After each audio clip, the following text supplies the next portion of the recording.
Meaning of Holy Week. Like I said, we have been to many Holy Weeks in our lives. Hopefully I can add some insights into the meaning of the Holy Week.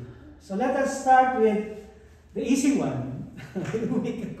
We all know what week is, isn't it? It consists of 7 days from Sunday to Saturday, and there are 52 weeks in a year. What about the word holy? I think the first word that comes to our mind is the word sacred. Like holy people like Mother Teresa, holy land, or holy places like the Holy Land, or holy buildings like Incarnation Church. Okay, and of course holy objects like the Holy Bible. We call it the Holy Bible.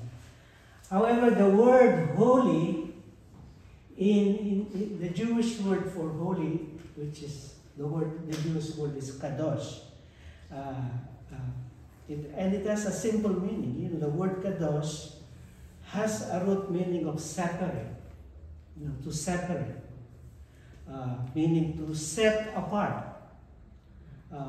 That which is holy is separate and set apart. It's separated and set apart from the common, and set apart from common and everyday use. So in the Old Testament, the Israelites believed that God is intrinsically holy. He is the Holy One. He is intrinsically holy because He is set apart from His creation. And visually we represent this by looking up to heaven when we address God, isn't it? To separate Him, to see God set apart from His creation. However, God can impart His holiness, or give it, or share it to person, places, buildings, and objects when they are brought into specific kind of relationship with Him. So what is holy then is anything that is separated, taken out from the ordinary, and set apart for Him for His purpose and use. So just to give you a simple example, what is this? This is water. It looks wet, it feels wet, it looks clear. So it is water. It tastes refreshing as water, feels like wet like water, but it becomes holy water once it is blessed by the priest and used in the sacraments. It's still clear. If you open the container, it's still clear. It still feels wet, but you don't want to drink it. And not just because it's not sanitary anymore. You don't know how many people dip their hands on in the front of the church. But not just because it's not sanitary anymore, but its purpose is no longer for drinking, or for repression, or for recreation, or for cleaning, for that matter, because it is now used in the church, and therefore it's called holy water. Because you separate the water, and once it is blessed for the purpose of God, then it becomes holy. In a general sense, all creation is holy because they all come from God. All the animals, the plants, the moon and the sun, they are holy because they all come from Him, and God said they were good. Remember, from day 1 to day 5, day 1, day 2, He started creating things, isn't it? But at the end of the day, what does God say? After seeing His creation, He always says, and it was good. All the things that God created was good. But you know what? Of all the good things that God created up to that point, of all the good things that God created up to that point, only man He created in His image and likeness. So man is not only good, but He created him in His image and likeness. think about that for a minute. God created us in a special way. Man is not just created good, but man is created in his image and likeness. So being created in his image and likeness, man is set apart, separated from all its creation. Therefore, which is all of us are called to be holy, because God has separated us from his creations. This is what it means when the church calls each one of us, not only the priest, the bishop, nuns, saints, to holiness. All of us are called to holiness.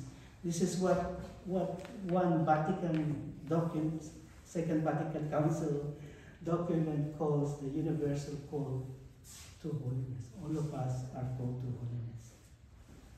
So, if there is holiness in terms of people, places, buildings, and objects, there is also holiness in terms of time. Holy people, holy places, holy building, holy objects. There is also what you call holiness in terms of time. So when we say Holy Week, the church is encouraging us to set apart or to separate an entire week out of the 52 weeks of the year for God.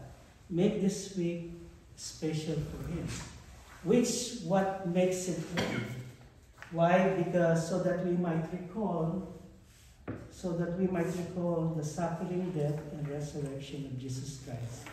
Not only to recall His passion, death, and resurrection historically, to remember the events that happened 2,000 years ago, but also to bring it to the present.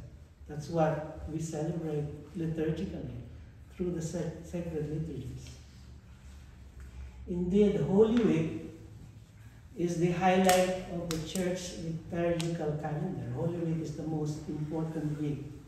And of course, Easter Sunday is the holiest day of the liturgical year. So how does the church set apart Holy Week from the other 51 ordinary weeks? Holy Week is where the church liturgy is different, beginning with Palm Sunday and up to Easter Sunday. Growing up in the Philippines, and we have some over here from the Philippines, we know it's Holy Week. Unlike here in the States, if you're not really devout Catholic, you won't feel the difference between a Holy Week. But in the Philippines, you'll feel it. Because there's no television. At least when I was growing up. No music. And there's no work, I think, on Thursday and Friday. You cannot take a bath. I'm just kidding. No, on Friday. On Good Friday, you're not supposed to take a bath. Why? That's what the custom is. And then in our place, we even have a reenactment from starting on Holy Wednesday. We have people, flagellating themselves and carrying the cross. And in Good Friday, somebody is nailed on the cross in the church. So you feel it. And then, like I said, on the television, there's no shows, but only holy movies. So you can feel the difference. Holy Week, of course, like I said, 7 days, begins on Palm Sunday and ends on Easter Sunday. But liturgically, Holy Week is divided in 2 parts. The first 4 days, Palm Sunday, Holy Monday, Holy Tuesday, and Holy Wednesday. And the second part is what you call the Triduum, which literally means 3 days. Holy Thursday evening, Good Friday, and Holy Saturday, and Easter evening. But liturgically, Lent ends on Thursday morning. So how are the liturgies on Holy Week set apart or unique or different? Beginning this Sunday, we celebrated last Sunday, isn't what you call the Palm Sunday, which is a day of celebration, raising our palms to welcome him, but at the same time, it is also called the Passion Sunday. We call it Palm Sunday and Passion Sunday rolled into one, which is Passion Sunday is a day of pain, suffering, and death. And this is the only Sunday out of the 52 weeks that we have two gospel readings. I don't know if you've been observing. One is supposed to be outside the church, but here they do it inside, in the middle. Supposed to be Jesus is coming, isn't it? Supposed to be outside the church, but I don't want to question them. But beginning outside the church, where Jesus enters Jerusalem, welcomed by the crowds, raising their palms and raising their voices, saying, Hosanna to the Son of David. Blessed is he who comes in the name of the Lord. Hosanna in the highest. And then 15 minutes later, the same crowd, the same parishioner, are crucifying him. the whole congregation read from the second Gospel of Luke.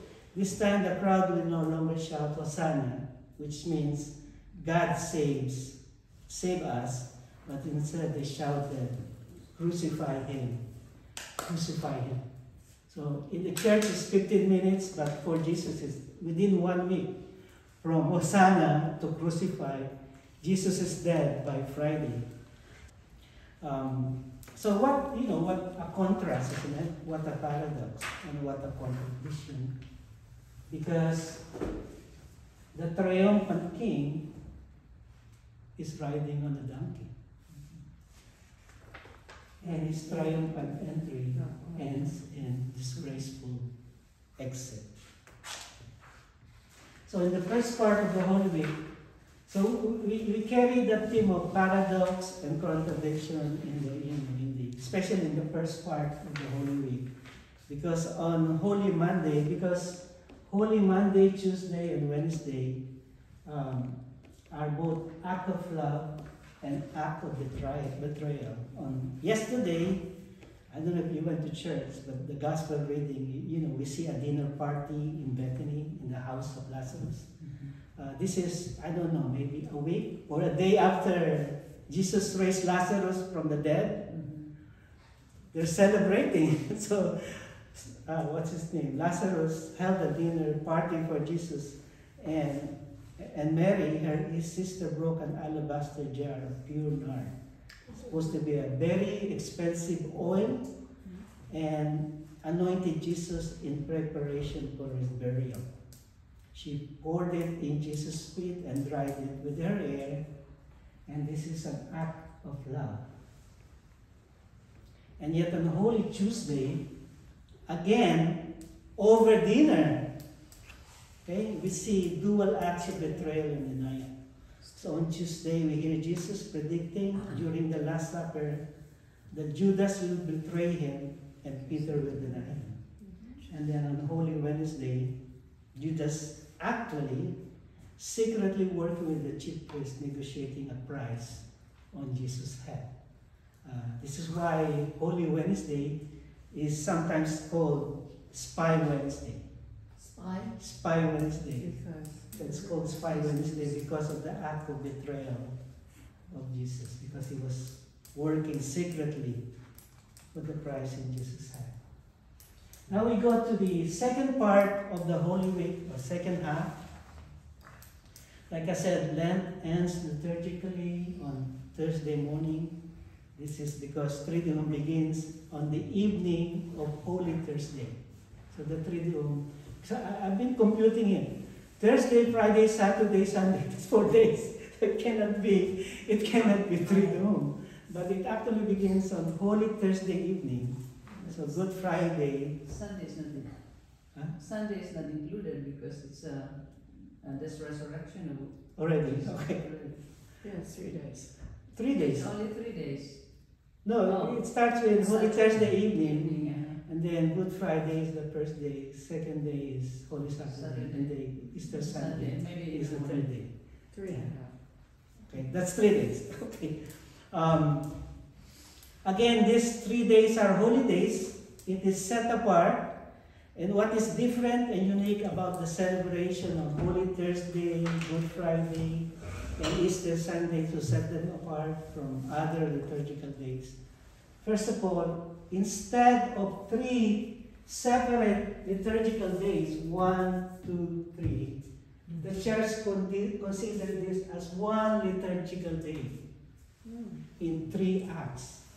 You know, it's like in a stage play. You know, one stage play in 3 acts or 4 acts, whatever, how many. But it's just considered a one liturgical day. I know chronologically it's like 3 days, isn't it? But liturgically it's considered one liturgical day.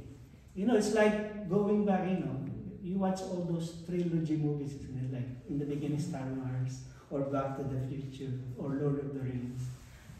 You know, they suggest that, you know, if you want to appreciate the whole thing, you have to watch all of them. Part 1, part 2. It's the same way here. You know, if you want to get the benefit of the whole Triduum, you have to begin with Holy Thursday, Holy Friday, Good Friday, and Easter Sunday, Easter Vigil. What is happening on Holy Thursday evening, or Holy Thursday actually? So it's one liturgical day in 3 acts. What's happening? There's 2 events happening on Holy Thursday. In the morning, we celebrate 2, the gift and institution of the priesthood, and the gift and institution of the Eucharist in the evening. So there's 2 celebrations.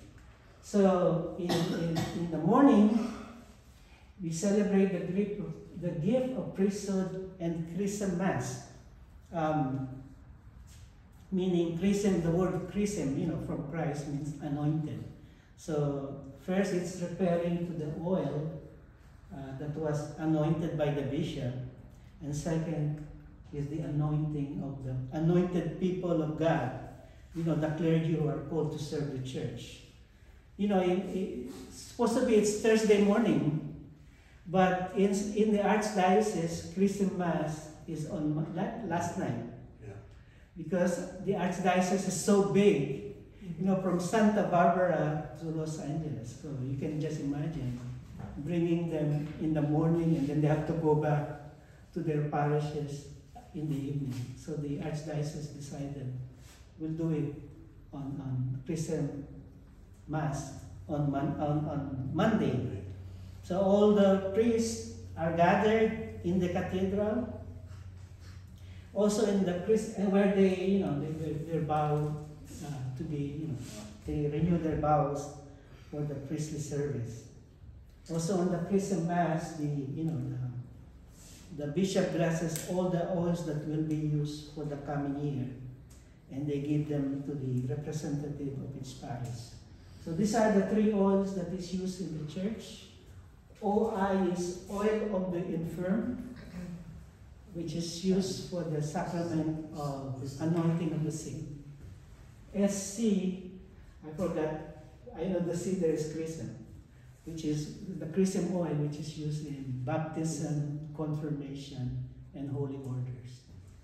And the other one is the oil of exorcism, which is used for infant baptism. You know, for the babies when they're baptized. What was the first one? Oil of the infirm, which is used for the anointing of the sick. Okay, at night is what you call the Holy Evening Mass of the Lord's Supper, and it begins with the procession of the oil. It begins with the procession of the oil. And in the churches, it's carried by the elect, the people who will be baptized. And of course, the liturgy, then the liturgy of the Word. The first reading is taken from the book of Exodus and recalls the story of the Passover and how God instructed Moses and the Israelites to apply the blood of the lamb on the doorpost. And then when the angel of death passes by and see the blood, that house would be spared. That's the name Passover, the word Passover. Beside that, in this reading, God also instructed Moses to celebrate that Passover as a memorial feast, a Thanksgiving feast, an annual feast to thank God for delivering them from the slavery in Egypt. So in the second reading, which is the letter of Paul to the Corinthians, Paul in his letter to the Corinthians recalled Jesus' word during the Last Supper. This time, it is Jesus now instructing his disciples. Remember, the first reading is God instructing Moses and the Israelites. Now it's Jesus acting as God, his disciple, that on the night he was betrayed, Jesus took the bread and after he had given thanks, broke it and said, "This is my body, and do this in remembrance of me." So you'll have, I hope you can see the parallelism and connection between the two readings. Because Jesus, he's a Jew, okay? And according to the Gospel of Luke, they celebrated Passover, the three, Mary, Joseph, and you celebrate every year. So they go to Jerusalem every year to celebrate Passover. But on this final night, on earth, celebrating the Jewish Passover as required by Exodus, Jesus, for the last time, changed its meaning and significance. Jesus is now the Lamb of God whose blood is spilled, no longer to be splattered on the doorposts of the Israelites, but on the wood of the cross. His blood is spilled on the wood of the cross, not to save or to commemorate the Israelites from the slavery of Egypt, but to save us now from the slavery to sin, death, and to Satan. And also both Exodus and Eucharist are celebrated as a memorial. Do the first as a memorial day and do this in remembrance of me. So that's why we celebrate Eucharist. And then the gospel is taken from the Gospel of John, where Jesus washed the feet of his disciples. It's supposed to be the institution of the Eucharist, isn't it? It's supposed to be the Last Supper, where Jesus says this word. But the reading in John, Jesus did not celebrate the Passover. He died before the Passover. That's a different story. So because John is a symbolic gospel, so he has other purpose. But so where Jesus washed the feet of his disciples, and I have always wondered why, like I said, why the church didn't choose the Last Supper from Mark, Luke, and Matthew. Instead, they choose the Gospel of John, like I said, where Jesus washed his feet. Because. Oh, you're asking me? Okay. I think the church has a different, wants us to show another meaning of the word Eucharist, because naturally the meaning of the Eucharist is thanksgiving. That's the meaning of the word Eucharist. When it's not here, when Jesus said, broke the bread, gave thanks. When that word gave thanks, that's English, isn't it? But the original New Testament is written in Greek. That word gave thanks, the word that was used is Eucharistia. So that's where it means. Eucharistia is thanksgiving. But I think another meaning of the Eucharist, EU means good. The word eulogy, logi, you means good. Logi is logo, which is word. What do you do when you do eulogy? You say good words. So, it means good, and that word charistia means charism, which is gifts. When somebody says you have a charism, you have gifts. So Eucharist actually means also good gifts. And do you know the best gift ever? Jesus, giving your life or giving oneself to the other. That's the best gift that you can give to anyone. And I think that's what the church wants us to realize when it chose the Gospel of John instead. That the best gift ever is the gift of oneself to other in humility and in service. And that's why Jesus said, "Do you understand what I have done for you?" He asked them. "You call me teacher and Lord, and rightly so, for that is what I am. Now that I, your Lord and teacher, have washed your feet, you should also wash one another's feet. I have set you an example that you should do as I have done for you." We are to wash each other's feet in service. And then, if you read several verses later on, Jesus will say, "A new commandment I give to you, that you should love one another." Loving one another is not a new thing. It's in the Old Testament and it's in the New Testament. But he said, "A new commandment." What is new in the commandment to love? The next verse says it so, because he said, "As I have loved you, so you also should love one another." And how did Jesus love? He said, "No greater love has no one than this, to lay down one's life for one's friend." No, Jesus' love is the love in the dimension of the cross. That you love. The word for that is agape. It's the Christian love. It's an unconditional love, and that's what Jesus did. So I think St. Paul said, it's easier for a person to die for a righteous person, but it's hard to die if you're dying for a bad person, I guess. That is why Holy Thursday is also called Maundy Thursday. Have you heard that word? Maundy Thursday? Oh, you haven't heard that word? Okay. It's called Maundy Thursday. Maundy comes from the Latin word mandatum, or mandate in English, which means to command. When somebody gives you a mandate, it's commanding you to do something. And it refers, of course, to the command Jesus gave to the disciples at the Last Supper, that they should love and serve one another.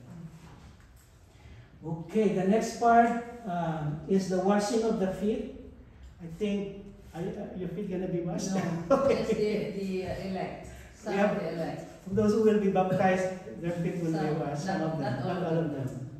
Okay, Padre Rodela hasn't asked me yet. But some of the candidates for baptism. So do they on usually this have 12 region. people to represent the apostles? Yes. 12. So they will do the reenactment of the washing of the feet. And then after that is what you call the liturgy of the Eucharist, the usual consecration and receiving the communion. Now, instead of the usual dismissal message, what the priest said at the end of the Mass, go in peace to serve and love the Lord. There is no such thing. The priest doesn't say it because we're still in the middle of the one liturgical day. There's no dismissal rite. There's no recessional song. Again, Triduum is one liturgical day in 3 acts. The first act is done, and it is suspended as we await for the second act, which is Good Friday. So that's why the priest will not say, go in peace and to love and serve the Lord. But at the end of the communion, the Blessed Sacrament, you're all familiar with this, is taken out of the tabernacle and placed in another chapel or another location for adoration that night. This is called the Holy Hour. This is the Holy Hour, recalls the time that Jesus asked Peter, James, and John to watch and pray for him for 1 hour while he goes through the agony in the garden and before his arrest. Then everything ends quietly. The sanctuary is stripped bare. I don't know if you noticed that. Everything is taken out. Very dramatic, actually, if you're observant.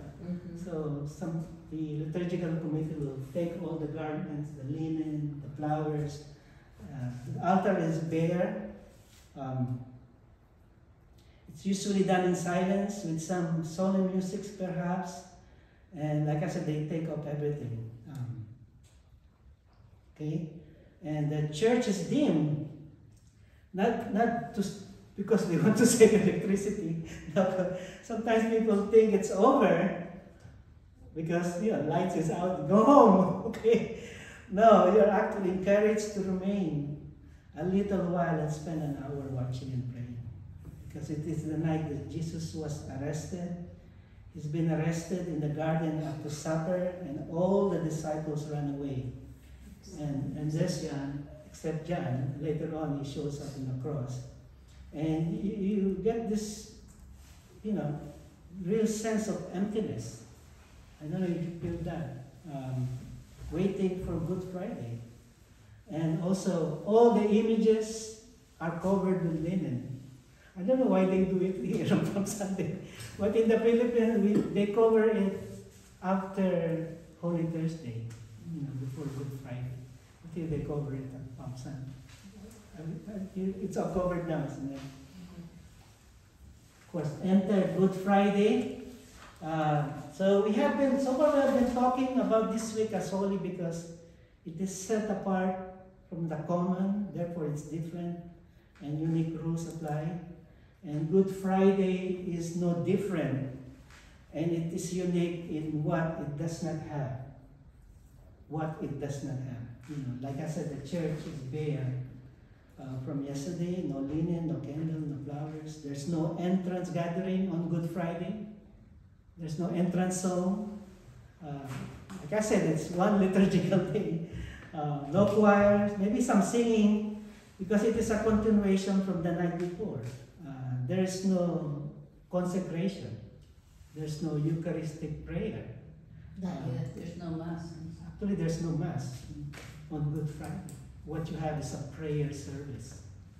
But you will receive communion from the host that was consecrated the night before. And Good Friday has 4 parts. It begins with the reverence to the altar. Like I said, there's no entrance song. The deacon and the priest just enters quietly and prostrate themselves in front of the altar. And they stay there for a few minutes. And it's, visually it's, because everything is quiet.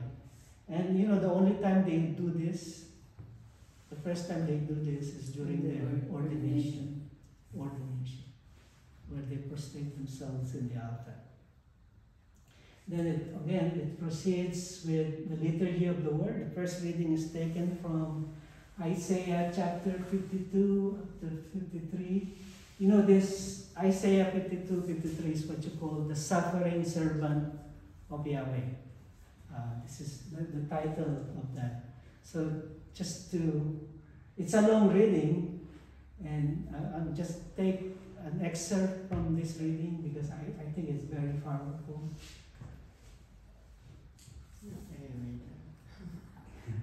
He had no majestic bearing to catch our eye, no beauty to draw us to him. He was spurned and avoided by men, a man of suffering, knowing fame, like one from whom you turn your face. Spurned, and we held him in no esteem. Yet it was our pain that he bore, our suffering he endured. We thought of him as stricken, struck down by God, and afflicted. But he was pierced for our sins, crushed for our iniquity. He bore the punishment that makes us whole. By his wounds we were healed. We had all gone astray like sheep, all following our own way. But the Lord laid upon him the guilt of us all. So that's the first reading, and there's more of that, by the way. Second reading is taken from the book of Hebrews, where Jesus is the high priest, because in the Old Testament, the high priest offers sacrifice for the benefit of the people. This time, Jesus is not only the high priest, but he is the victim himself. He is the one offered himself. And then the gospel reading is taken again from the Gospel of John. So this is always every week, this reading.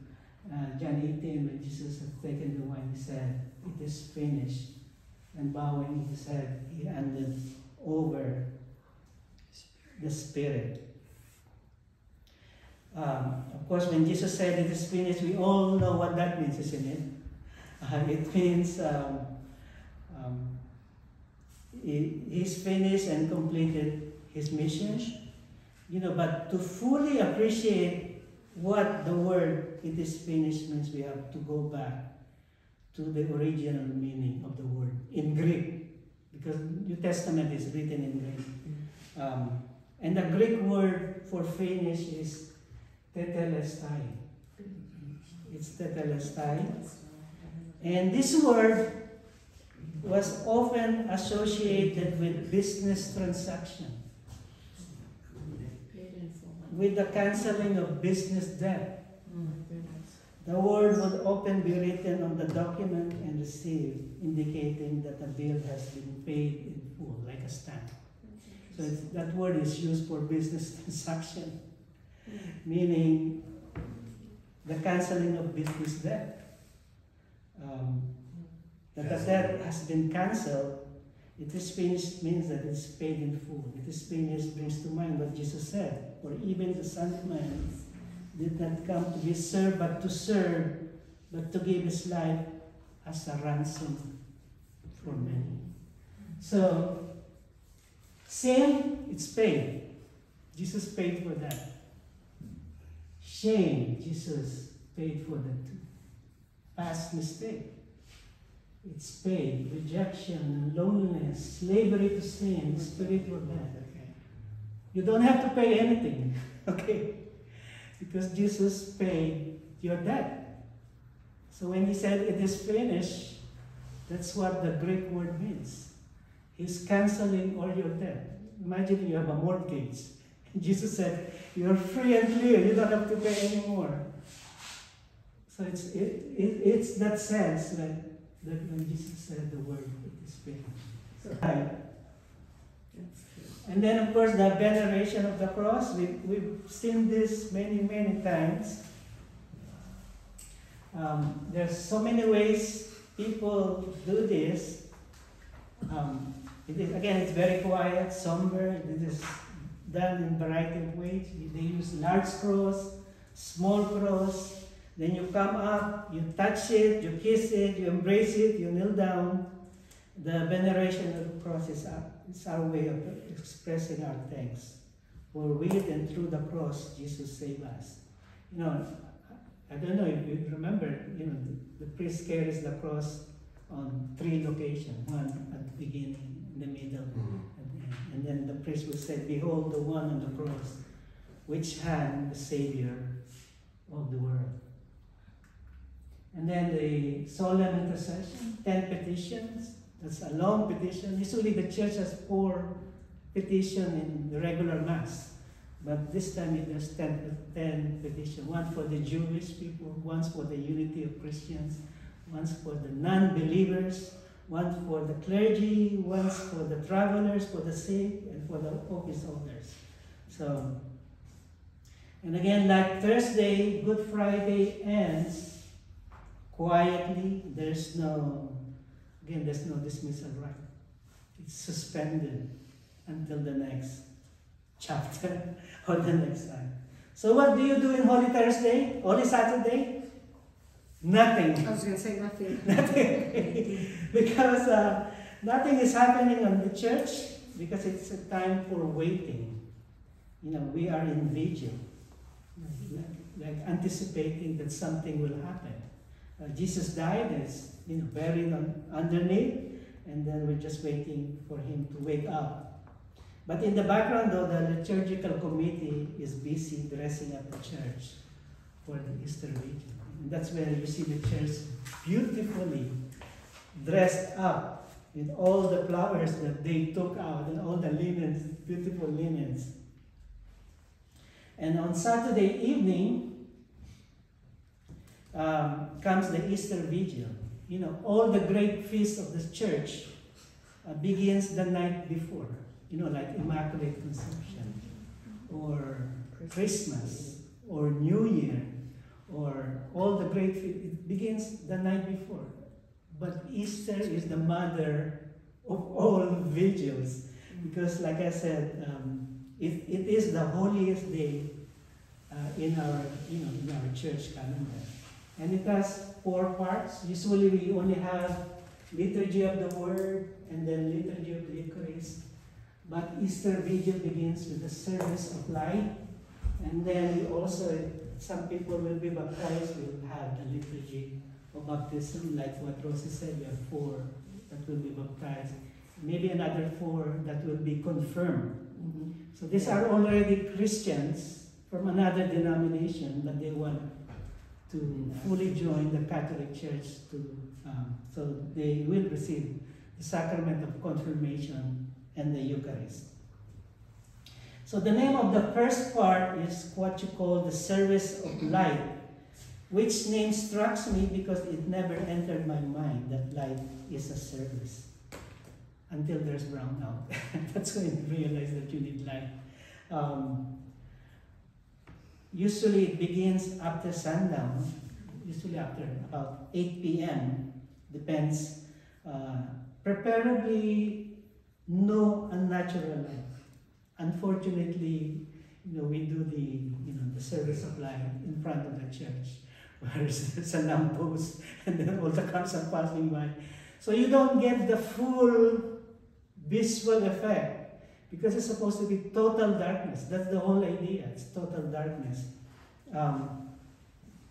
And of course, the service of light recalls Genesis 1. Genesis 1 verse 1 says, "In the beginning, when God created the heavens and the earth was formless and void, and darkness covered the face of the deep, while a wind from God swept over the face of the waters. Then God said, 'Let there be light,' and there was light." So what's the message of the service of light? Easter is the same way.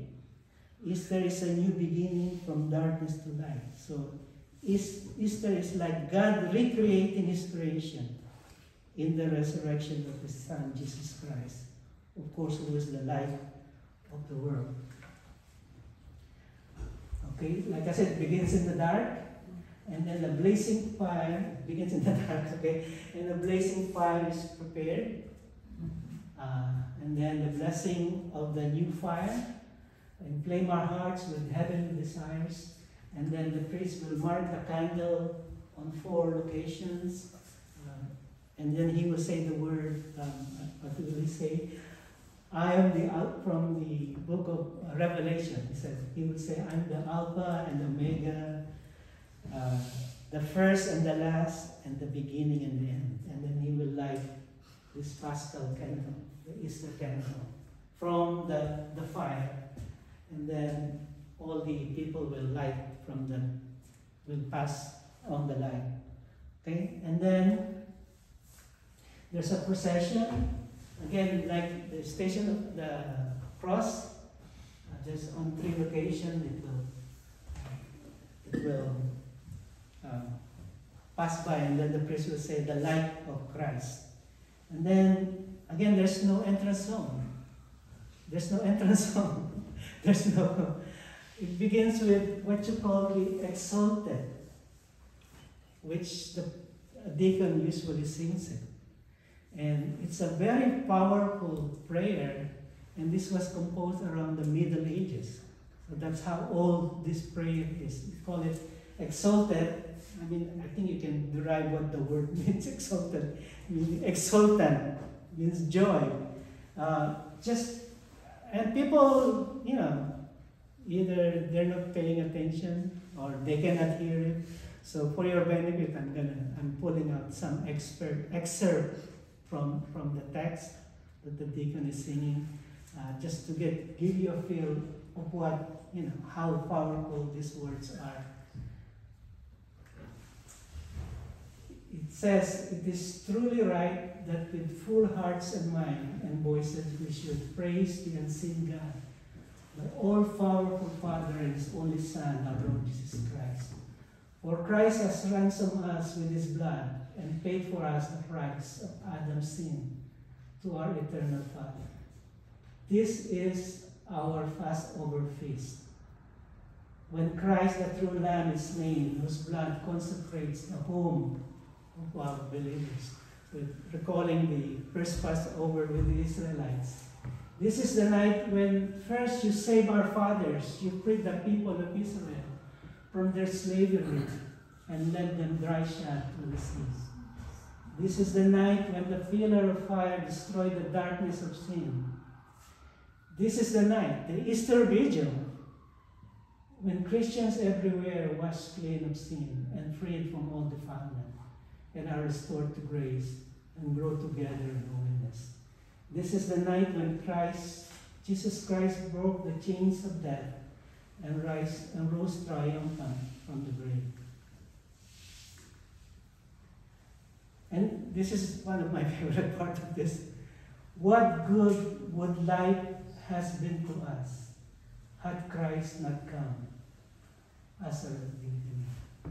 And what would your life have been if Christ did not become your personal Savior? We will be like Jewish. Okay. They still know. What about meaningless? So yeah, so you just invite that, what would have life been to us had Christ not come as Father, how wonderful your care for us, how boundless your merciful love to ransom a slave. You gave away your Son. O happy fault, O necessary sin of Adam, which gained for us a great Redeemer. Most blessed of all night, chosen by God to see Christ rising from the dead. Of this night, Scripture said the night will be clear as day.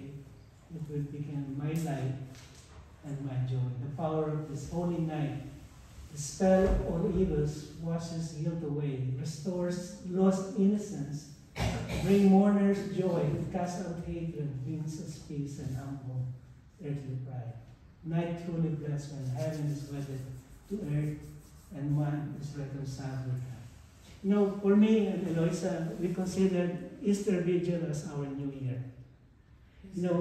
Our New Year, when you anticipate something will change in your life. And it's same for us, spiritually. That's why our family always go to Easter Vigil. For as long as I can remember. And after the Easter Vigil, we celebrated, we go to a restaurant, mostly Chinese because Chinese restaurant open until 11 p.m. So, to celebrate it. Because it's really important to us. So I don't know if anybody of you, because I know it's longer, usually 2 hours or 2.5 hours. But at least try it once to see how it goes. Have you been? Yes. It's beautiful. Not here in another church. Yes. Okay, and then the liturgy of the word. This is just the second part. And so remember, we go on procession and then we're holding a candle. The church is still dimly lit. So the church doesn't turn on the light. Because it's a sign of constant vigil, waiting for full revelation. And there's supposed to be 9 readings. 9 readings. I think here we only read 4. It's supposed to be 9 readings. 7 from the Old Testament, 2 in the New Testament. And in between the readings, they're supposed to sing a responsorial psalms. Yeah. We belong to a community, they call it the Neo-Catechumenal way, where we celebrate Easter Vigil. We start at 12 midnight and we end at 5 a.m. 5 a.m. Because we do all the 7 readings and everything, and if there's baptism too. So in the Old Testament, there's 2 from Genesis. There's 2 from Genesis. One is, of course, which is read in Incarnation, the creation. First reading is from Genesis 1 and recalls the beginning of creation. Second reading is also taken from Genesis and recalls the beginning of faith with the calling of Abraham. Third reading is taken from Exodus which recalls the beginning of the people of God. So you get the idea. It's all beginning. And the fourth and fifth reading are taken from the prophet Isaiah, where God proclaims his love for his people despite her sinfulness. 6 and 7 are taken from the book of the prophet Baruch and Ezekiel. So after the Old Testament reading, 7 reading, the church light is now turned on because it's now full revelation. You know, I think St. Augustine said something like the New Testament is hidden in the Old, and the Old Testament reveals the New Testament. Anyway, it's now New Testament, so the church is turned on, and the 8th reading is taken from the Romans, and again the Gospel is reading is taken from the Gospel of Luke. Of course, homily, and then the liturgy of baptism, litany of the saints. You know, there's only 3 occasions that the church do the litany of the saints. Of course, on the Easter Vigil or Easter Sunday. Second one is on infant baptism, on, you know, when kids are baptized. You know what the third one is? All Saints Day? All Saints Day, because litany of the saints. That's the third one, the litany of the saints. And then of course the baptismal, the blessing of the baptismal water, and then the profession of faith and renunciation of sins, and of course the baptism proper. And then this is the one that will be baptized. So after this they go out, they go in the back and dress with their white garments, meaning new creation. And of course, confirmation, and then the presentation of the lighted candle. And then of course, last one is the liturgy of the Eucharist. What time is it? Do we have time for sharing? It's 8:15. 8:15, I think we have time. And none. Huh? Turn it off.